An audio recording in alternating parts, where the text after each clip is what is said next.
Olá pessoal, meu nome é Henrique. Eu realizei o estudo preliminar de uma unidade de craqueamento catalítico fluidizado, UFCC, tá? Com orientação do professor Victor Cárdenas e do co-orientador, o engenheiro Diego Paulino. Tá? Bom, antes da gente falar sobre o UFCC, a gente precisa entender o que é o petróleo. Petróleo é uma substância oleosa e viscosa, como a gente pode reparar na imagem ao fundo, né? Com essa coloração bastante escura. A temperatura ambiente, petróleo é um líquido, tá? E esse líquido é inflamável, ou seja, pode pegar fogo, certo? E sua composição? Ele é, em sua maioria, uma mistura de hidrocarbonetos. Então, o que são hidrocarbonetos? Hidrocarbonetos são cadeias, né, que contêm carbono e hidrogênio na sua molécula. Tá?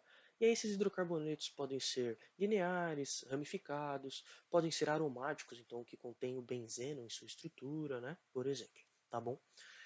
Mas além dessa mistura de hidrocarbonetos, que é a maioria do petróleo, tem alguns outros compostos também no petróleo.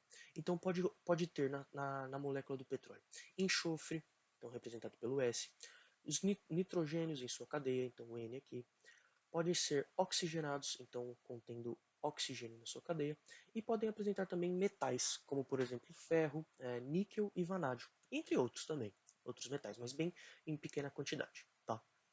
Bom, e vamos falar um pouquinho sobre uma refinaria de petróleo, tá? Aqui é um diagrama de uma refinaria, tá? O óleo cru, né, então o petróleo cru, ele passa por diversos processos, entre eles os principais, a destilação atmosférica e a destilação a vácuo, tá? O que faz, por exemplo, a destilação atmosférica? Ela fraciona, então divide esse petróleo cru em algumas partes, em algumas frações, sendo em cima da coluna, né, que saem mais acima da coluna, as frações mais leves e abaixo as frações mais pesadas, até o resíduo, né? Então, frações mais pesadas são frações com menor valor agregado, tá? E aí, tem diversos outros processos dentro de uma refinaria, entre eles o FCC, que é esse craqueamento catalítico fluido, tá? Então aqui, representado por esses três blocos aqui, tá? O primeiro significa basicamente pré-tratamentos que esses resíduos vão sofrer, que essas frações que entram aqui vão sofrer.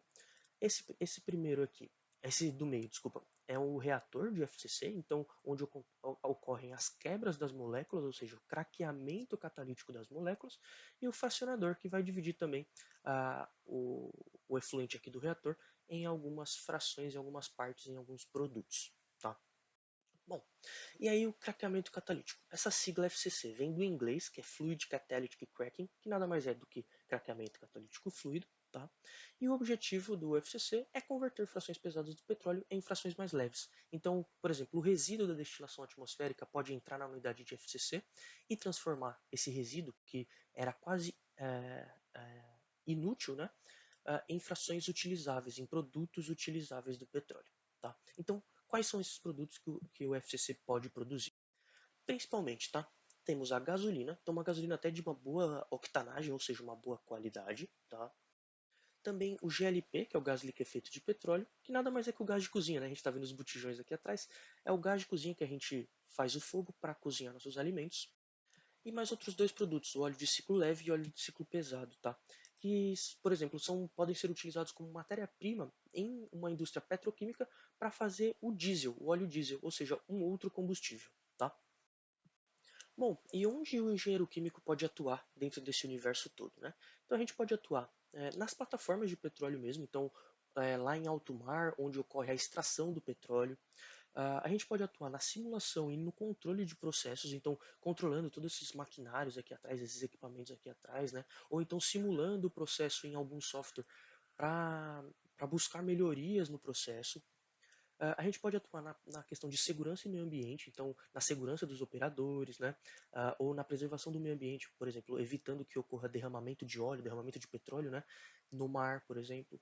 Ou até nas análises laboratoriais. Por exemplo, ocorreu a extração de um petróleo lá, a gente precisa analisar dentro de um ambiente laboratorial a qualidade desse petróleo, a composição desse petróleo. Então a gente pode atuar também nos laboratórios. Tá? Bom, é isso então, pessoal. Muito obrigado pela atenção. Se surgirem algumas dúvidas, a gente pode tirar lá no dia da feira de profissões, tá bom? Muito obrigado, até mais.